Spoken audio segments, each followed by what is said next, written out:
नमो वल्मिने च कवचिने च नमो वर्मिणे च वर्धने च नमः श्रुताय च सुसेनाय च नमः दुदुम्ब्याय च हनन्याय च नमः श्री सांब सदाशिवाय नमः। मित्रों नमस्कार, राम राम। मैं आचार्य तरुण शर्मा सरल ज्योतिष के इस वीडियो में आप सभी का हार्दिक स्वागत करता हूं।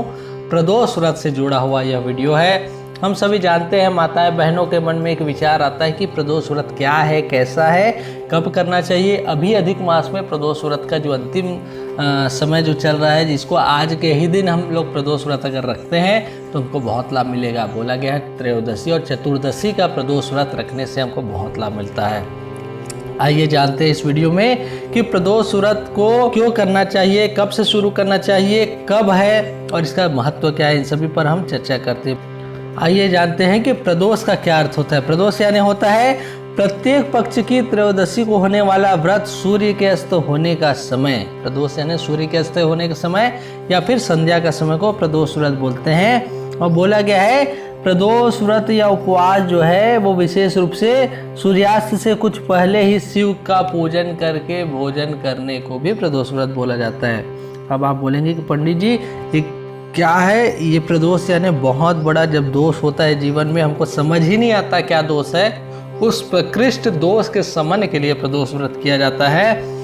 पक्षपात होता है, आर्थिक लाभ चाहिए, स्वार्थ और विशेष रूप से किसी न किसी कारण से अगर हमारा नैतिक पतन हो रहा है, हमको अच्छा काम कर रहे हैं लेकिन हमारे कार्य का हमको लाभ नहीं मिल रहा है, तो हमको विशेष रूप से जो भ्रष्टाचार वगैरह फैला रहता है आसपास, हम अगर परेशान हो जाते तो हमको प्रदोष व्रत करना चाहिए।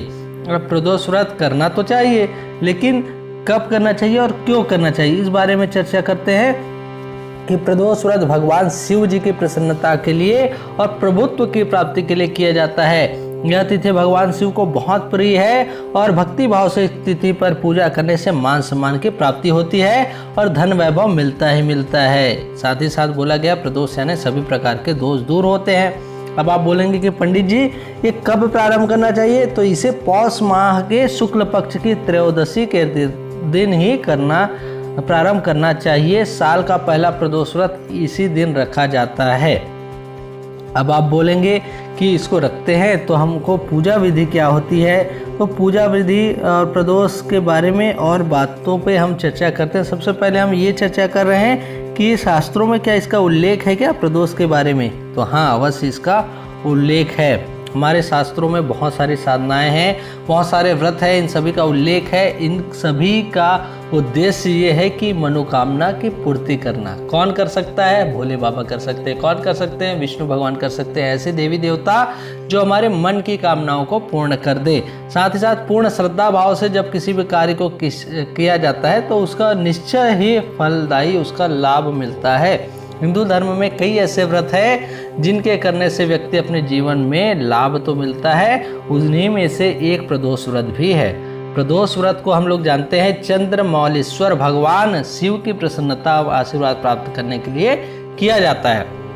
भगवान जी को आशुतोष भी कहा गया, जिनका आशय है शीघ्र प्रसन्न होकर आशीर्वाद देने वाले भोले बाबा हैं।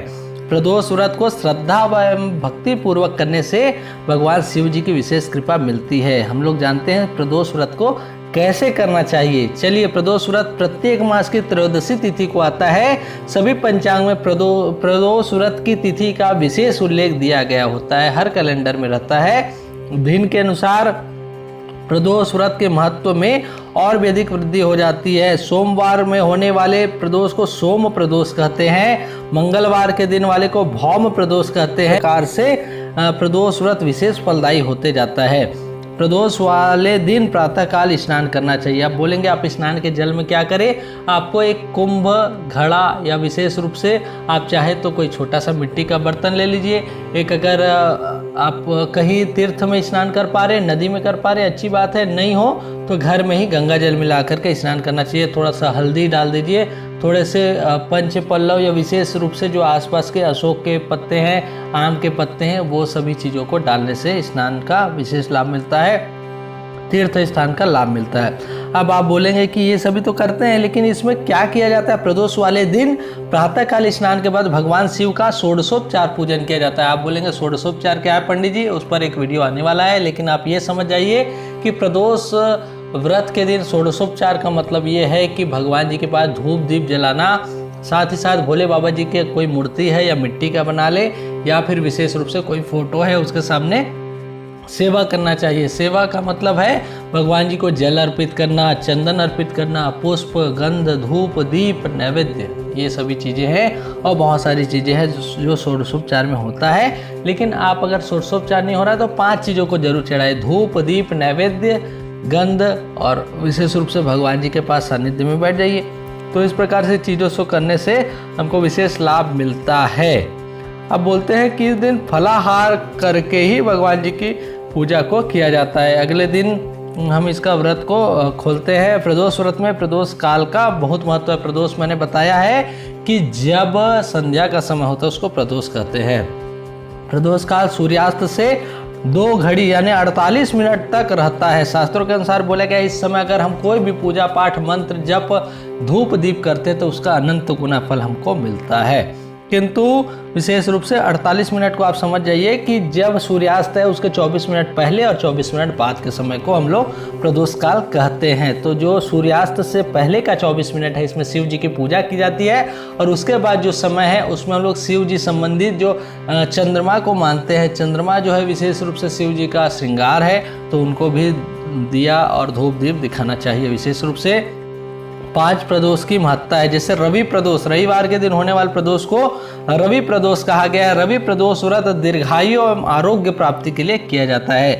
रवि प्रदोष व्रत करने से साधक को आरोग्यता एवं अच्छे स्वास्थ्य की प्राप्ति होती है। दूसरा है सोम प्रदोष। इस दिन सोमवार के दिन किया जाता है।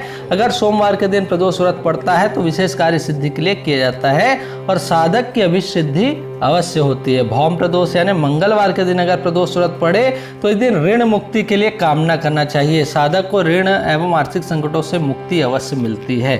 जैसे अभी गुरुवार के दिन प्रदोष पड़ रहा है, गुरु प्रदोष इसको कहा जाएगा। गुरु प्रदोष व्रत विशेषकर स्त्रियों के लिए होता है। गुरु प्रदोष व्रत दाम्पत्य सुख, पति सुख एवं सौभाग्य प्राप्ति के लिए किया जाता है। गुड लक के लिए इसको किया जाता है।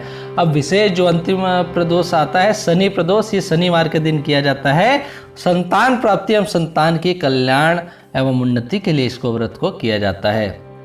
अब बोलेंगे कब से आरंभ करें, तो मैंने बताया ही था कि विशेष रूप से किसी भी व्रत को जब भी आरंभ करना चाहिए वो शुक्ल पक्ष से ही आरंभ करना चाहिए। तो सावन या कार्तिक मास में प्रदोष को प्रारंभ करने से अधिक श्रेष्ठ माने गए हैं। या फिर आप चाहें तो अभी नवरात्रि पक्ष है उसमें भी आप रख सकते हैं, लेकिन नवरात्रि में और व्रत रखने के कारण से 2 व्रत को नहीं रखना चाहिए। आपको प्रारंभ करना है तो विशेष रूप से कार्तिक माह आने वाला है उसमें हमको करना चाहिए। तो मित्रों ये वीडियो कैसा लगा मुझे अवश्य बताएं। साथ ही साथ प्रदोष व्रत से जुड़े कुछ और डिटेल आप जानना चाहेंगे तो उसे कमेंट बॉक्स में जरूर लिखें, मैं अवश्य वीडियो बनाऊंगा। आप सभी को आज का एक प्रदोष व्रत है इस बारे में ये वीडियो कैसा लगा, साथ ही साथ प्रदोष व्रत कैसे करना चाहिए, ये सभी बातें कैसे लगी मुझे अवश्य बताएं। साथ ही साथ वीडियो में बने रहे, चैनल में बने रहे। जो नए हैं वो चैनल को शेयर जरूर करें, लाइक करें और सब्सक्राइब तो करें ही करें। मिलते हैं अगले वीडियो में, तब तक के लिए आप सभी को नमस्कार, राम राम, जय सिया राम।